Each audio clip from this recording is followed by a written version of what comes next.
ہمارے معاشرے میں ظالموں کی کمی نہیں ہے اور نہ ہی مجرموں کی کمی ہے تو فقط قانون نافذ کرنے والوں کی۔ آج معاشرے میں جنگل کا قانون نظر آتا ہے، اسی معاشرے کی ایک عبرت اثر کہانی۔ السلام علیکم لسنرز، آئیے سنتے ہیں ایڈوکیٹ مرزا امجد بیگ کی ڈائری سے ایک عبرتناک کیس کی روتات۔ کہانی شروع کرنے سے پہلے عرض ہے کہ اگر آپ میرے چینل پر نئے ہیں تو پلیز میرے چینل کو سبسکرائب کریں، اور اگر پہلے سے ہی سبسکرائب ہیں تو پلیز میری ویڈیو کو اگر پسند آ جاتی ہے تو لائک کریں، شکریہ۔ آئیے کہانی کا آغاز کرتے ہیں۔ اس دن میں ایک دو موکلوں کی کج بحثی سے بیزار بیٹھا تھا کہ ایک بڑے میاں میرے دفتر میں داخل ہوئے۔ وہ سفید قمیض اور سفید پاجامے میں ملبوس تھے۔ ان کی عمر 60 اور 65 سال کے درمیان معلوم ہوتی تھی۔ ان کے ساتھ ایک معمر عورت بھی تھی جس کی عمر 60 سال کے لگ بھگ تھی۔ اس نے سبز رنگ کی پھولدار ساڑی پہن رکھی تھی۔ دونوں کا اسٹائل اور کلچر بالکل مختلف نظر آتا تھا۔ میں نے دونوں کو کرسی پیش کی اور پوچھا کہ میں ان کی کیا خدمت کر سکتا تھا۔ بیگ صاحب، میرے کو پہچانا آپ نے؟ معمر شخص نے کہا، میں سیٹھ ولی بھائی رنگون والا ہوں۔ 2 سال پہلے میرا ایک فراڈ کا کیس آپ نے جیتا تھا۔ ایک کباڑیے نے میرے ساتھ فراڈ کیا تھا۔ ابھی میں ایک قتل کا کیس آپ کے پاس لے کر آیا ہوں۔ اے بابا، میں نے قتل نہیں کیا، وہ عطیہ بیگم نے کیا ہے۔ قتل کا ذکر سن کر میں ایک دم چونک گیا۔ ولی بھائی، اب آپ قتل کا واقعہ بتائیں، میں نے کہا، اور آپ نے ان خاتون کا تعارف بھی نہیں کرایا۔ یہ اپنی بیگم حبیب النساء مرزا ہیں، ولی بھائی نے جواب دیا۔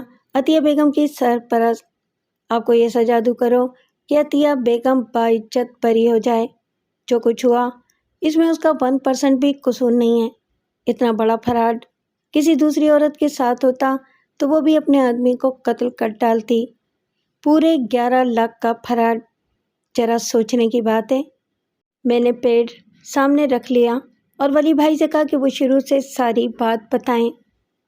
بیگ صاحب، عطیہ کے ساتھ فراڈ ہی نہیں، ظلم بھی ہوا ہے، بیگم مرزا نے کہا۔ غلطی میری بھی ہے۔ حسنات احمد کو دیکھ کر میرے دل میں شبہ بھی پیدا ہوا تھا۔ وہ عطیہ سے عمر میں کم تھا اور خوش شکل اور اسمارٹ شخص تھا۔ ملازمت بھی بہت اچھی تھی، اسے عطیہ سے بہتر رشتہ مل سکتا تھا۔ لیکن میں یہ سوچ کر چپ رہی کہ وہ یقیناً بنگلے کی وجہ سے عطیہ کے ساتھ شادی پر راضی ہوا تھا۔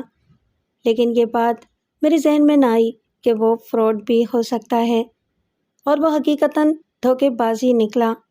اس نے شادی کے چند روز بعد عطیہ کا بنگلہ فروخت کر دیا، اور ولی بھائی اور بیگم مرزا نے جو تفصیل مل جل کر بیان کی اس کا خلاصہ میں اپنے الفاظ میں آپ کے سامنے پیش کر دیتا ہوں۔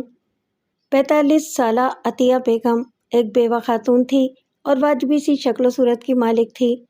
اس کی سب سے بڑی خوبی یہ تھی کہ اس کے پاس سوسائٹی کے علاقے میں اپنا بنگلہ تھا جس کی مارکیٹ ویلیو 7-8 لاکھ روپے تھی۔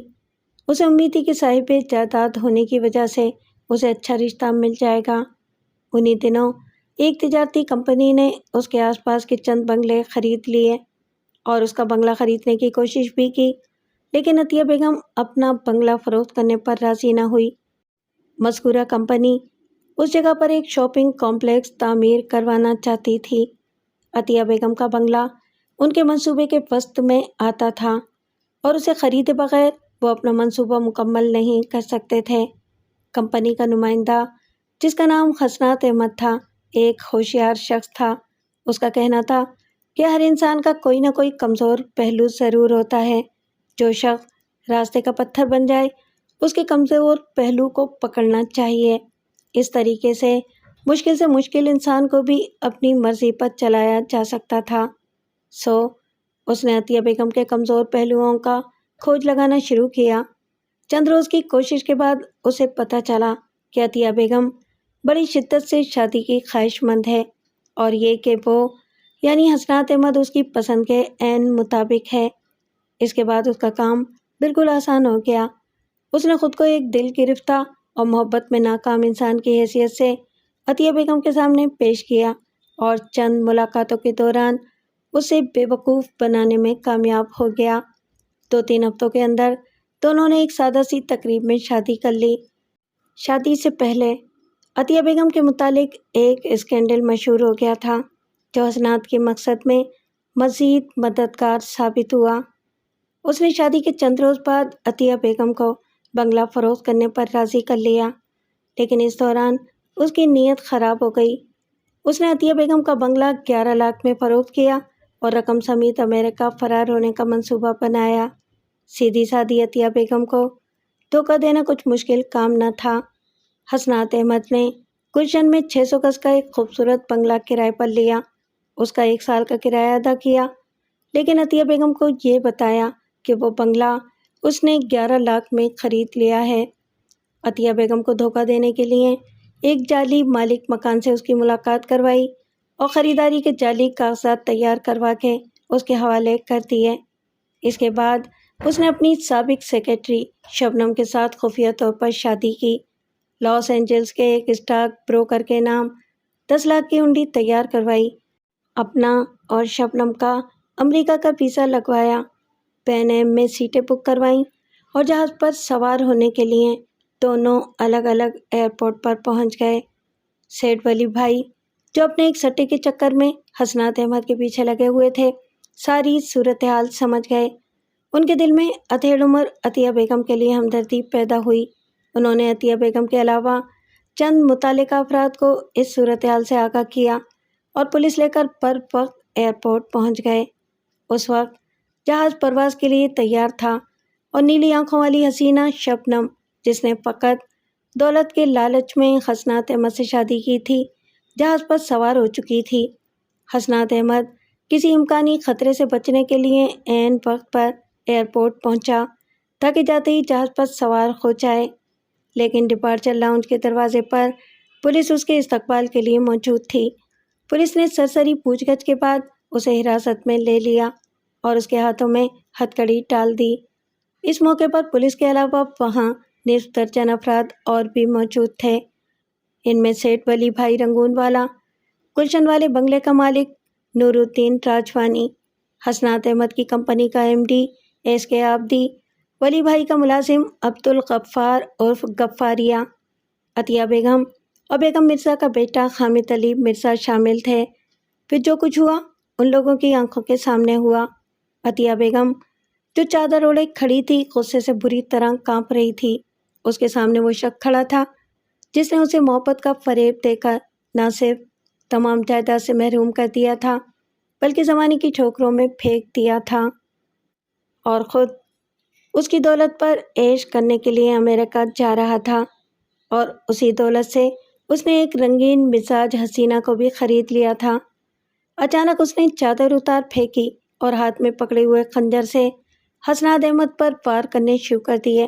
حسنات احمد ہتھکڑی کی وجہ سے اپنا دفاع نہ کر سکا اور اس نے زیادہ خون بہہ کی وجہ سے دم توڑ دیا۔ یہ ہے ساری کہانی۔ ولی بھائی بات ختم کرنے کے بعد بولے، عطیہ بیگم ابھی حوالات میں پڑی ہے، پولیس نے 7 دن کا ریمانڈ لے لیا ہے، بیچاری بے سہارا اور بیوہ عورت ہے، فیس جاستی نہ لگانا۔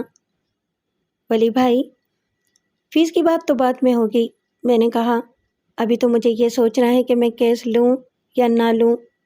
جیسا کہ آپ نے بتایا ہے کہ واردات بے شمار لوگوں کے سامنے ہوئی ہے، پولیس بھی وہاں موجود تھی، اور مجھے یقین ہے کہ عطیہ بیگم نے اقرار جرم کر لیا ہوگا۔ ایسی صورت میں صرف قتل کے محرکات کا سہارا لیا جا سکتا ہے۔ صحت جرم سے انکار ممکن نہیں، اور نہ ہی میں ایسا مشورہ دیا کرتا ہوں۔ یہ خاصا مشکل کام ہے۔ بیگ صاحب، مشکل کیس نہ ہوتا تو ہم آپ کے پاس کیوں آتے؟ ولی بھائی نے کہا، کسی رنگ روٹ وکیل کو پکڑ لیتے، کیس تو آپ کو لینا ہی پڑے گا، آگے جو اللہ کو منظور۔ اللہ کا حکم ہوا تو عطیہ بی بی چھوٹ جائے گی، کیوں بیگم مرزا؟ وکیل صاحب، اس بات کا تو ہمیں بھی احساس ہے کہ کیس بہت مشکل ہے، بیگم مرزا نے کہا۔ ہم آپ سے یہ نہیں کہتے کہ آپ جھوٹ بول کر عطیہ بیگم کو بری کروانے کی کوشش کریں، آپ سزا میں کمی کروانے کی کوششیں تو کر سکتے ہیں۔ ہم ابھی